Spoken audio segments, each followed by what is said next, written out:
قارون بنی اسرائیل کا ایک شخص تھا اور رشتہ میں حضرت موسیز علیہ السلام کا چچا زاد بھائی لگتا تھا۔ اللہ نے اسے بے پناہ مال و دولت دے رکھی تھی، یہاں تک کہ اس کے خزانوں کی چابیاں اٹھانے کے لیے کئی طاقتور افراد کی ضرورت پڑتی تھی۔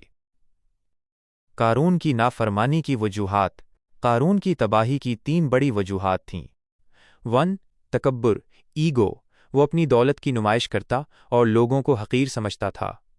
جب اسے نصیحت کی گئی کہ اللہ کا شکر ادا کرو تو اس نے کہا کہ یہ مال میں نے اپنی ذہانت اور علم سے کمایا ہے، یعنی اللہ کا احسان ماننے سے انکار کر دیا۔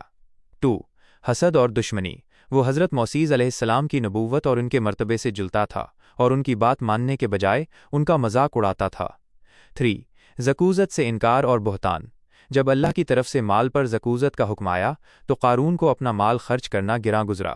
اس نے حضرت موسیز علیہ السلام کو بدنام کرنے کے لیے ایک عورت کو پیسے دے کر ان پر جھوٹی تہمت لگوائی، لیکن وہ عورت بھرے مجمع میں سچ بول گئی اور قارون ذلیل ہو گیا۔ عذاب کی تفصیل۔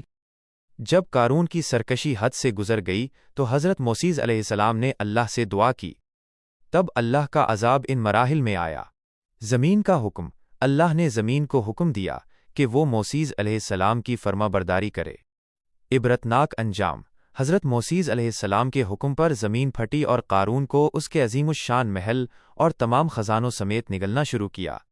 چیخو پکار۔